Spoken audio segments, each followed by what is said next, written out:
You're listening to PetLifeRadio.com.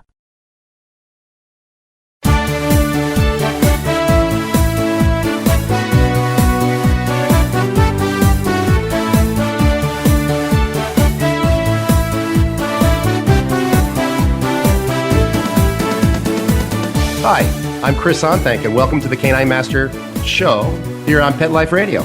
Today, I have the great pleasure of having a good friend of mine and a special colleague, Dr. Roger Mugford from the UK in Devonshire, England. Roger is, I don't know if you heard about him, but he's pretty darn world-renowned. He's a great canine behaviorist. He's also a trainer. He's also a veterinarian. And he also develops pet products that I use personally and many of you use. In 1979, Roger founded the Animal Behavioral Center in Surrey, England. And it's a referral service for veterinarians and their clients with pet problems. And that same year, he founded the Company of Animals. And the Company of Animals is where he invented a whole range of pet products that revolutionized the way that people train their dogs. You know, it's great products. The other thing that Roger just received was he was awarded the very prestigious Lifetime Achievement Award at the World Pet Association just last week. And we were all there to watch Roger receive the award. And I would say it's probably the most prestigious award in the pet industry. And congratulations on that. I met Roger about 7 years ago when Roger and the Company of Animals distributed the Doggone Smart product line in England. They were our distributor there. And we had an amazing connection just at that point. We both found out that we were very similar in many ways. You know, some people think that I'm sort of the Roger Mugford in the U.S. You know, we both have a farm. We both work with animals. We both are canine behaviorists and work with dogs. We both work on aggression cases. We both help people with their dogs, and we manufacture pet products that help people with their dogs. So, I mean, how much is that? It's pretty wild how it all works out. So it's great. The one thing I do not have that Roger has is that, you know, he's trained the corgis for Queen Elizabeth, which I don't have that in my repertoire. Although I do work with a bunch of celebrities, I have never had that honor. Roger, I am so excited to have you here on the show, and welcome. Lucky old me to be here. Chris, after all these similarities, I think we should get married. Maybe we should. Later today, listeners. I just want to know who's going to wear the dress. No, but he's quite right. We come from the same place, which is people matter and pets make people happy. People need pets. And obviously some people have problems with their pets and we're here to solve them. And it's a big privilege to be allowed into people's lives, like you do, like I do, and to be told their innermost secrets. Yeah, it becomes very intimate. I mean, the things we find out when we go into people's homes. Scary. You have to understand actually the whole sort of relationships between the people in the family. And that can really... you guys haven't slept together for 3 years because of the dog? Oh, you gosh. must be crazy. Oh, no, don't pass value judgments. I wouldn't say that. And which side of the bed? And because all these little timetabling things affect the husbandry of the dog. And it's more dogs that we see, very few cats. Cat owners are very happy with their pets, even if they scratch furniture and crap on all the wrong places. Cat owners love their animals so much, they'll just put up with it. Dog owners want their animal to conform and to behave and to be like the dogs that they see on the movies. And everyone wants to have a lassie dog, and it's got to be perfect, just like the kids. So dog owners are a very different category from cat owners. It is. And, you know, the thing is, I've even run into people. I just had recently a client who said, you know, I just want my dog to lie down next to me and stay there when I come home. I said, well, there's a great taxidermist down the street. Why don't we give them a call? So many people really only think their dog is happy when it is lying there and being still and motionless. You know, so why do you put it on drugs? You know, as you say, you have a taxidermy and a dead dog. But the truth is, dogs need to be active for 12, 15 hours a day. They need about as much sleep as a human. And so don't expect a dog to be sleeping all the time. That is not a happy dog if it is. Yeah, no, not at all. I mean, you know, that's why, you know, we have the doggy daycare centers popping off all around the United States and around the world now. And people are, you know, we're having to actually exercise the dogs for the dog owners while they go off to work. As important as physical stimulation. The dog daycare centers, by the way, you know who started this whole movement? No, it wasn't Chris. It was Joe Sporn. Joe Sporn, exactly. He had the first one. And he's another professional in the pet industry that we both love. And, you know, he's a great guy. And he's also an inventor. So, you know, somebody else. Unfortunately, his center just closed down. But, you know, he was, but he started it all. You know, I think I was right in the right behind him, but he was the first one. Yeah. So, and UK always a bit slow to catch on, is catching on with dog daycare centres. A lot of them tend to be outdoors on small farms where animals have got 20, 30 acres to run. And that, of course, is ideal. But Manhattan, it's a bit tricky, isn't it, on space? So. Yeah, no. You know, I remember when I was up at your farm, at the Behavioral Center in the Company of Animals, also corporate headquarters. You and I went to, I guess it was sort of a bully breed, but I know you're not allowed to have bully breeds, but it was you had let the dog out and you said, Chris, go and take a look at this. Go take a look at this new dog. So he proceeded to open up the run and he jumped past you and we spent the catch this dog as he was tormenting your sheep and going after. We got in the car. It was a very muddy spring. We're sprawling the mud all over the car, and it was just one of the funniest times I've ever had with anyone, and let alone being it with you. He's called Humphrey. I've still got that dog. Oh, he came out of a court case. He was in court before the judge because he undressed little girls on the way to school. He got out of his owner's yard. His owner was in a wheelchair, couldn't control this fantastic dog, a bull mastiff cross, Staffordshire bull terrier, so it looks like a pit bull. Yeah. Anyway, you'll be pleased to know he's a reformed character. And do you know the best thing that helped me cure Humphrey? He shot both of his cruciate ligaments. So he doesn't run very fast anymore. He can't run away as fast. And he's not able to undress girls anymore, right? And those two. Yeah. And he's been mostly trained. And about $10,000 later in vet bills for his cruciate ligaments. So that's one of the downsides about Staffies. By the way, I love bull breeds. I love them too. And I think they got the biggest bum rap going. They do. And it's one of the all-American great dogs. Mm-hmm. You know, I say here in America, but one of the all-time great dogs. They all started in UK. Excuse me. Yes, they did. But they're just such loyal little animals, and their faces are so expressive. But of course, we could say that about all dogs. All dogs are fantastic. No, they're great. And you know, one of the things that Roger does, and I think that it's really kind of amazing, is that he creates products to help people manage their dogs and work with their dogs and train their dogs. I mean, a lot of the products that I use in my behavioral center, Roger has invented. Well, I think the dog training should be very accessible and it should be, if you like, idiot-proof. And if you look at some of the old-timers books, Cola and the Monks of Skeet and all that, they sound so darn complicated, and dog training isn't complicated. So dogs pulling on the lead, I invented the Halti. Why did I do a Halti? Because I work with horses, I work with cattle, and you don't fight with an animal that big. So talk a little bit about what the Halti is. I've been using the Halti for years. I mean, buddy, you were the first one to come up with this head halter, or almost like a horse halter, right? I mean, it was derived from the calf halter. That day, I had a bad back because I'm tall like you, and oh my God, my next patient's an Irish Wolfhound. So it's a dog weighing 100 kilos, 200 pounds. What am I going to do with this great dog? It's going to break my back, and my doctor's going to be mad at me. So I just pulled out a halter and slightly modified it to fit this dog. Wow. Yeah, it really was a life-changing moment. First time anyone had put a head collar on a dog, although there are ancient pictures of dogs in World War I in Belgium with head collars on. That's interesting. So nothing in this world is new, really. So all I did was transfer the technology from one species to another. And if you think about it, the world of horses is full of some really interesting innovations, because those darn things, those critters, they bite, they kick, they run, and you have to be very good at understanding body language and body control if you're a horseman. And it's really these same skills that we want to introduce in the world of dogs. Yeah. It's interesting. The Halti looks like a horse halter.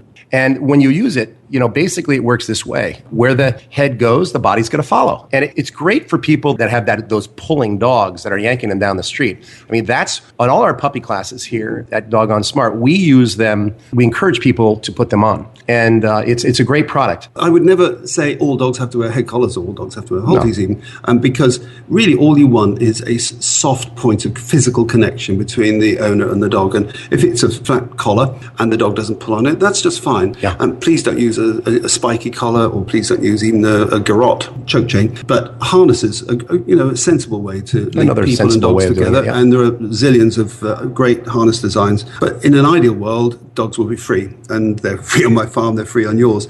But there's something called road traffic, and that means about 100 years, dogs have had to be on a lead, and it is a quite unnatural situation for dogs. They never evolved to be tied up as much as they have to be in the 21st century. Yeah, but even more now than when we were kids. I mean, when I was a kid, I used to let my dog out, and he'd run around, and he'd have a great time. But I now find, with all these leash laws that we have... But listeners, you need to know that Chris is actually 120 years old. Yes, I am. So I'm a bit younger, but...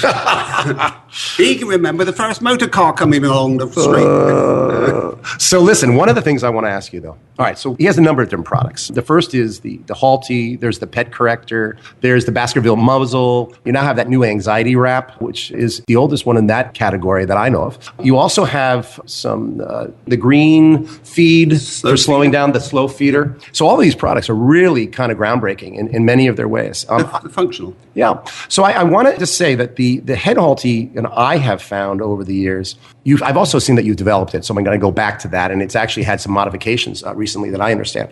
But the Halti, when I put it on a dog, many dogs do really well with it. And then there are those dogs that you stick it on and they fight it, they froth at the mouth, they start jumping up and down, and people are like, oh my gosh, my dog. Cruel. Oh, it's terrible, and I gotta be honest, I see these people get really like, I'm not putting this on my dog, it looks horrible, it looks like a muzzle. I think that's the other thing that we've heard, is that it looks like a muzzle, I don't know, Roger, how do you answer those questions? There really are individual differences. Some dogs, we call them more reactive dogs, take very badly to that sort of restraint. But so do some people. You put a horsehair shirt. Are you wearing a horsehair shirt? No. But some people, the slightest little imperfection in their clothing, and they scratch and itch, and it's really bad. Other people, like me, thick-skinned and put up with it. And dogs are so similar in that respect. Marked individual differences. So there's no one product for every dog. Yeah. Treat them as an individual. And for those dogs that genuinely struggle and genuinely looking miserable, I take the Halti off, throw it away, or take it back to the store, because it's not for every dog. And the biggest factor that seems to be affecting dogs' reactions to any head collar or Halti is whether or not the side straps touch the lips, the flews, as they're called. Those are those drool areas. Drool areas. Now, if you've got a dog like an Irish Setter or a typical Spaniel, those flews go back a long way, and they're outward facing, which is, if you like, a design fault in sensible dogs like wolves. They're nice and neat and tight, but they're very easily inflamed in certain breeds, and we call them lippy breeds, and those they're not so well designed for head collars. So the second and latest design of Halti, which I call the OptiFit, this sits a lot further back and doesn't touch these lips, and actually so does the competitive product, the Gentle Leader, not touch the lips. So that's why in some situations the Gentle Leader has got better acceptability, because the Gentle Leader puts a lot of pressure on the top of the nose. So and that's another brand. The Gentle Leader is your competitor brand. Yeah, but also a good product. A good product, and people away from fighting with their dog and trying to pit their strength against the strength of the dog, which dogs will usually win in the end, and gets off this delivering painful pressure on the soft tissues of the dog's throat, because that's what concerns me. So, I will tell you, one of the things that I have found, and I have some of my other trainers do, is that when we have a dog that fights the Gentle Leader initially, many times, I do this with a muzzle as well, and with your Baskerville muzzle, is that I do some counter conditioning. Basically, what I do is when I put the muzzle on or the Halti on, I am going to feed them some hot dogs. The great thing about the Halti and also your Baskerville muzzle is that it allows us to actually counter condition that feeling. Take that trigger that usually would freak them out and pair it with a treat, and all of a sudden putting that Halti on becomes a great feeling, and it becomes good. And I find that it's sort of like the bar opens and the bar closes, I like to say. When I put it on, the bar is open and the treats come, and when I get off, the bar stops. And pretty soon that dog really starts to accept the Halti, and I don't have the issues. So if you initially find that when you put the Halti on that the dog starts really not liking it, trying to paw it off, try doing some counter conditioning. Try to take some slices of hot dogs or a nice tasty treat, and when it's on, make sure that you give him a nice treat, and you know what? He's going to pretty much like putting it on anyway. And then feeding him as we go becomes, he starts to really like the experience. Have you found that too? Yeah, exactly that. And it is about 10% of dogs that really won't accept a Halti, and that I would look for an alternative solution. And there are many alternative solutions to a head collar. And of course, the mere fact of going for walks is enjoyable for most dogs. So that's the biggest reward of all. So just as rattling a conventional collar and lead, say, hey, Rover, wake up and let's go for a walk. And so it is with a head collar. So pretty soon that positive association is formed. I would say that, a little bit of investment in the home on soft carpets of the dog wearing the Halti, not connected to a lead, and as you say, feeding treats and playing games and making it really a rewarding experience is a good investment. Yeah, and I find it really works. Okay, we'll be right back with Dr. Roger Mugford, and we'll be talking about the pet corrector. Back to you shortly. Sit. Stay. We'll be right back, right after we kibble a little with our sponsors. Put on a perfectly possum pet party. Having an awesome birthday or adoption day celebration for your four-legged friend? Or just want a fun excuse to throw a fun party with your friends from the dog park? Deck out your party with Molly and Bandit Pet Party accessories. Party products designed specifically for pets. There are wearables, including adjustable pet party hats, bow ties, and tutus. The photo prop kits include funny glasses and hats. The party supplies and decorations include coordinating table covers, party banners, cake decorations, and treat bowls, cups, and bags. Everything you need to create great memories and Instagram-worthy photos. They're available in 2 colorful themes, tropical and fireman. It's a dog's life. Celebrate it with Molly and Bandit Pet Party at mollyandbanditpetparty.com/petlife. Let's talk pets Let's talk pets on Pet Life Radio. Pet Life Radio. PetLifeRadio.com.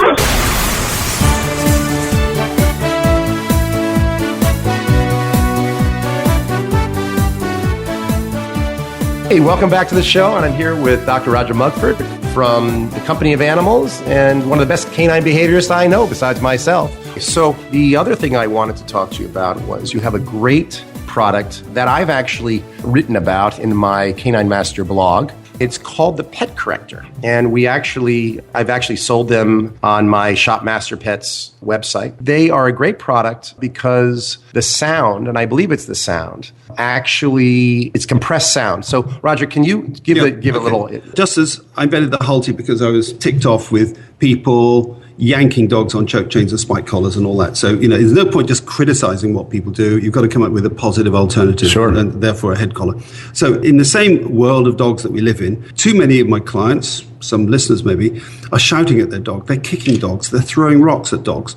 It's the worst. Please keep your voice down. Your dogs have better hearing than you, and you don't need to raise your voice. Well, also, I find that when you scream at your dogs, it actually escalates the issues that are going on many times. So there's no point just putting gags on people and saying, be nice to your dog. And, well, how do you stop the dog doing the wrong thing? Excuse me, Dr. Mugford. And I said, well, okay. What have I been using to protect myself when I'm in some serious, difficult situations with dogs? I use a CO2 fire extinguisher. The big we black use it downstairs. So if we have a major issue, CO2 breaks up a fight in an instant. Exactly. But it's a bit hard to carry a 30-kilo, a foot-high piece of solid steel in your handbag. It just doesn't look very good. No. So carrying it at the dog park. Micro-miniaturize it. Now, I've been criticized of dog trainers and saying, well, it's a punishment. It's a positive punishment. Yes. Meaning that you're applying the punisher. And I will just demonstrate. So listeners, if you've got a sensitive dog in the room, turn away. That is the sound. And that sound, as brief as that, half a second, is sufficient to alert a dog. My God, what was that? And for some dogs, it is very aversive. I would say that typically they're the border collies and the known sound-sensitive breeds. But for most dogs, it's, hey, just an alerting signal. Sure. What was that? And, of course, the sound is biologically built into dogs. I say built into people, too, and horses and many other species that I work with. They all think that that's the sound of danger. Cats go shh, snakes, obviously, geese. All the animals that want to protect themselves, their last resort is to make a big old hiss. And that is the sound that mammals seem to be biologically programmed to respond to. And it's a lot easier than shouting at a dog. So this little 30-gram compressed air is a remarkably powerful conditioning instrument that shouldn't be used more than 3, 4, 10 times in the dog's life maximum. So you only need to buy one, should be enough, because if you have to keep on using it, then it's not working, or the context in which you're using it is inappropriate. So just condition it to, see, that little red cylinder means stop, and thereafter just the visual signal of holding the cylinder should be enough to stop the dog in its tracks, then to build in some positive reward. Or an alternate behavior. To sit and be stroked, or to receive a treat, or Sure. whatever it is. But anything's better than the dog jumping up, stealing food, chasing the cat, barking incessantly, jumping into the front seat of a car when he should be in the back seat of the car, and so on and so on. These are the situations in which briefly and occasionally you will need to use a form of positive punishment. Yeah. So I will tell you, one of the things that I find when I'm using positive punishment is the timing of when that positive punishment occurs. So one of the things that I find is you use a marker that means this is coming. I think you and I have talked about this in years past. Whether you use a word that you normally wouldn't use, that's one thing that's important. So I will use, wacko or enough. And it's the way you say it. Or but people tend to do that a lot. So then the dog will say, oh gosh, this is coming. One of the things I find to get perfect timing, and the best time to correct a dog is when they're thinking about it, and the next time is when they're in the midst of the act. And there's studies to know that 1 to 2 seconds after a dog does a behavior and we correct them, they don't know why. No. So we got to catch them when they're thinking about it in the act. So if across the room my dog is about to jump up on the kitchen counter and I now pick up the pet corrector, and by the time I grab this pet corrector, he's already down eating the sandwich. It's too late, really. The act of grabbing the food off the counter is gone. But if I can pair a marker word that means this is about to come, I get perfect timing. So that's how I have used the pet corrector in the past, and it works very, very effectively. And of course, really good point you make. And the simple rushing breath through your teeth is just as effective, and by association. And so there's a certain dog trainer on the West Coast. Oh, what's his name? I forget. Anyway. Is it Napoleon or something? Maybe it's Napoleon something. My memory says that. Okay. So anyway, he has been in his programs doing this, but damn it, I was doing that 30 years ago. But anyway, nothing in this world is new, and well done, Cesar Millan, for discovering my discovery of is a great sound to interrupt your dog. Notice when the dog walks off the pavement or sidewalk into any dangerous situation, you don't need to say, it's over, come back. That is enough. Yeah, it's amazing. All right, so I do know that recently I have seen there's one guy, if you were to Google pet corrector, that comes up and he says the only best use for the pet corrector is to clean the lens on your camera. Have you seen this video at all? No, I haven't, but I'm sure it's a very good lens cleaner. A very good lens cleaner. And of course, there are other devices which produce compressed air or compressed gas that can be used for the same purpose. The difference about the pet corrector, and the reason why it's more expensive than the devices used to clean your computer board, is that it's non-flammable. It's an inert gas, which can be compressed and is in a liquid form. The use of hydrocarbons, propane, butane, would be the typical mix.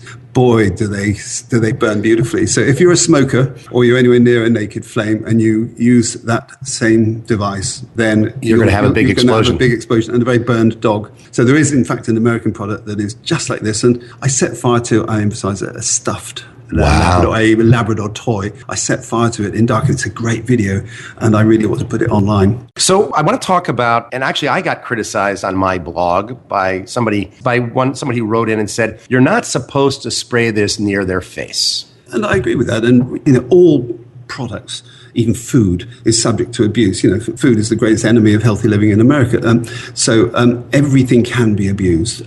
And we go out of our way to say no closer than a meter, 4 feet. So 4 feet is about that distance. And sound travels at the speed of sound, so you don't need to be on top of the dog. Now, do we do it in their direction? That's one of the questions I had for you. So if I grab it, do I point it towards the dog and then spray it, or do I spray it in another direction? What would you recommend? I really don't think it matters. I think towards the dog is fine. And notice the way, you can't see, listeners, the way I'm using it. I just hit it with the side of my hand, like that, really a short So it's a short one, not a long. So lots of people would be doing this.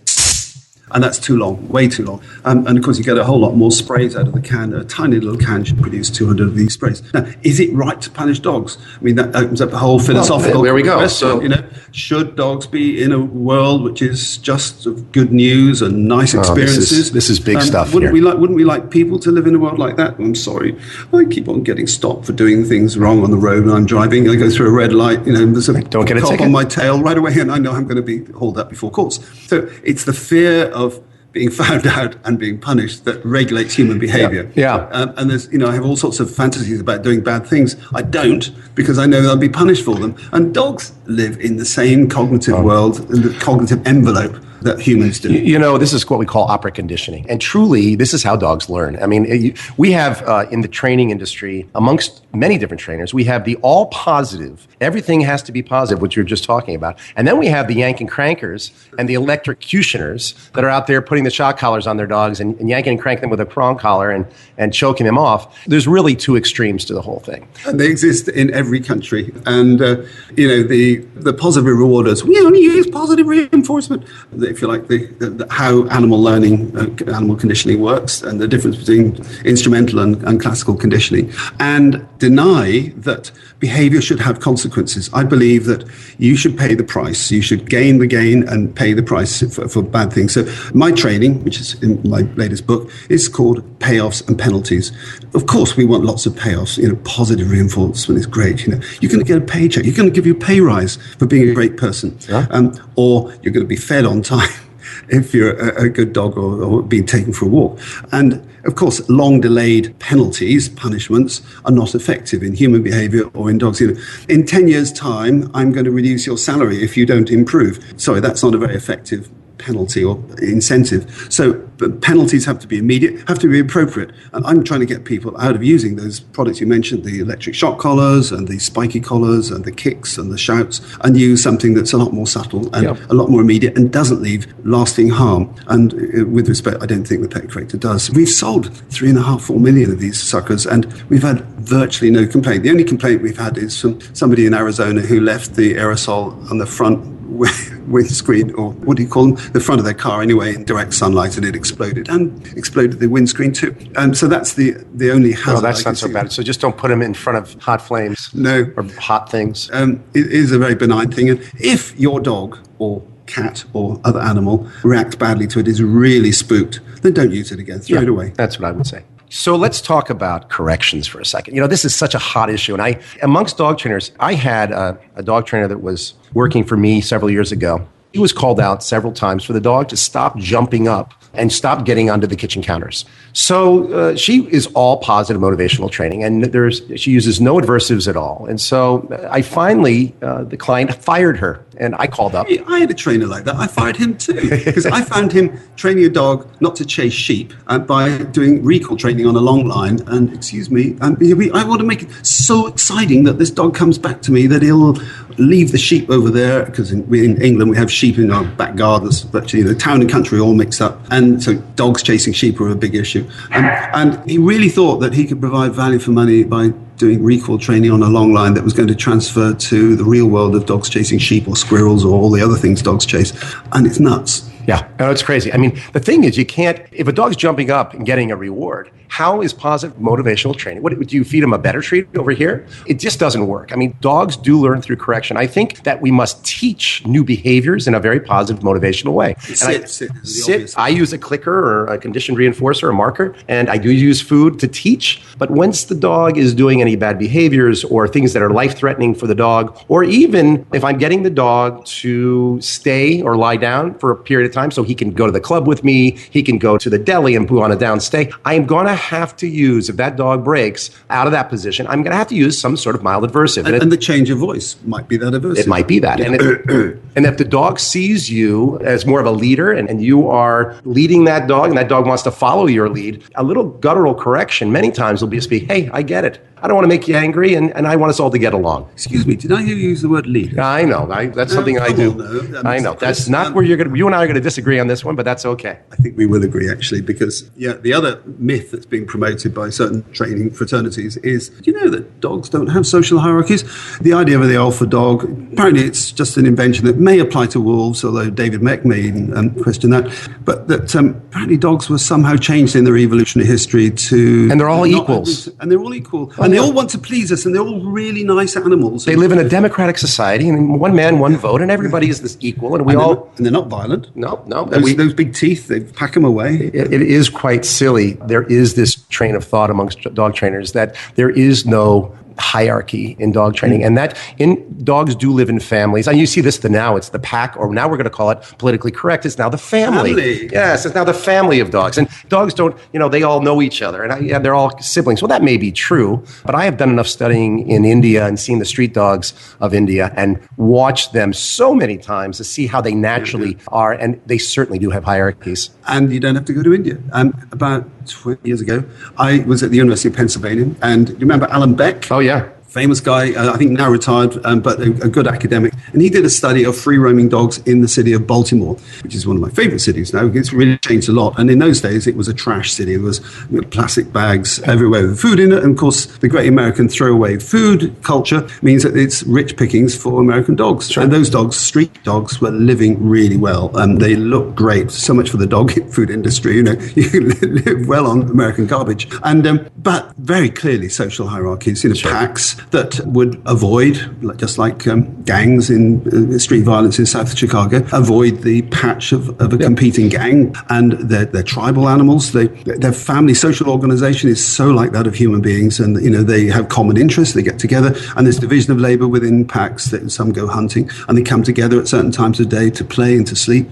And another study recently published from Italy, where there are big garbage heaps outside Rome. Again, no doubt about it, there are social hierarchies. There are some dogs that have premier access, like on a plane, premier access to the best resources first, and then the others come in and follow, and maybe have to fight for their position. Whether that's food, whether that's affection, whether that's elevation spots, it's all those things. Not sex. Quite often, the subdominant animals are quite successful in terms of breeding and passing on their genes to the next generation. So, unlike the wolves, which is more, that leader wolf or the alpha wolf has the breeding rights. And he tries to kill off or drive off subordinates who could represent a threat to his privileged position as the sexual king of the pack.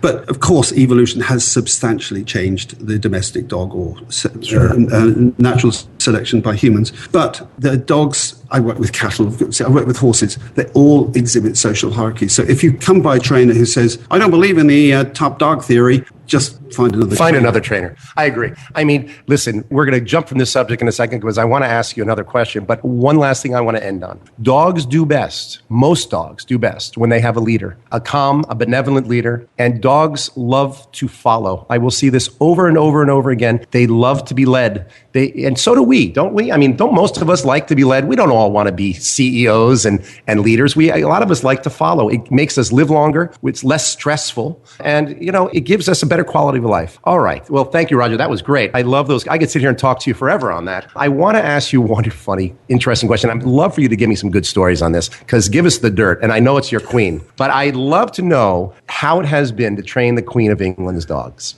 I was approaching a veterinarian, contacts me and says, I want you to see client X, Y, or Z. And they don't tell you who it is. And then, no, I'll set up the appointment. And I didn't know who it was. The address is Windsor. Oh, yeah, right. Windsor Castle. Oh right. And so I go in there, I'm met by the Queen, Her Majesty herself, and there are these 9 dogs which have been involved in, if you like, a gangbang, a bust-up with her mother was then alive, the Queen Elizabeth, Queen Mother, and she'd been badly bitten in separating one of her dogs in a fight of, I think there were 10 dogs. And these are corgis, I assume. The corgis and dorgies, Dachshund cross corgis. Yeah. We were talking 20 years ago. And what immediately impressed me was that the Queen could control a pack of 9 dogs very effectively. Wow. You stay there. And hello, this is Dr. Mugford. Oh, yeah, right. And later on, she fed them. 9 bowls were brought in by a butler, all cracked bowls, lovely china that had been used for banquets previously, I imagine, but everyone different. And everyone cares a lot about diet, so do I, so do you.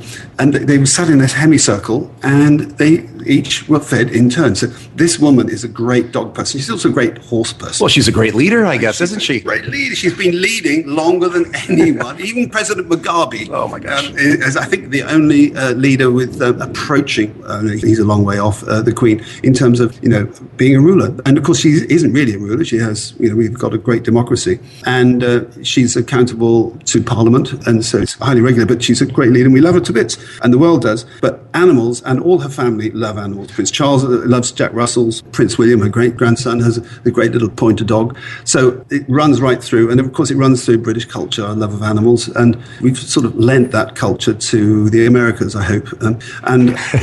Animals, I'm a psychologist. I got into this business because I love people. And they need recreation, and they need somebody to get their heads away from dealing just with other people. And pets, dogs especially, do that so well. Yeah, well, I tell you, the one question I have is, did you teach them how to bow or how to curtsy? A little vomit. They would like to get away with murder. But it was the Queen's corgis that got me thinking about how to break up a dog fight, and I've just done it again because I think that pet corrector does it? It does. It won't break up a really serious, like a pair of pit bulls fighting, if you're going to need something bigger than that. But for so many situations, it is a life-saving That's and great. finger-saving. It's great. Thank you, Chris. All right. Hey, cheers. You know what? I really enjoyed having you on the show, and I thank you for being here today, and I hope to get you on again. I'm always available. I love it. All right. Thank you very much. And let's talk about the next show. The next show, we will be bringing up about separation anxiety. When they're driving me crazy, when they leave, they tear up my house. What are the things that we do? And is counter conditioning you leaving, meaning pick up my keys, put them back down, put my jacket on, put it down. Is that effective? We'll find out. All right. That's it for today. So be sure to visit caninemaster.com. That's CANINE master.com. And give me all your questions. I really want to see what you guys want to know, and I'll get back to you as best I can. And I may even have you call in for the show. You can also send me your videos and photos so I can get to see what's going on with your dog. See you next time on Canine Master Radio, where I will continue to help you master the relationship with your dog. Let's Talk Pets, every week on demand, only on PetLifeRadio.com.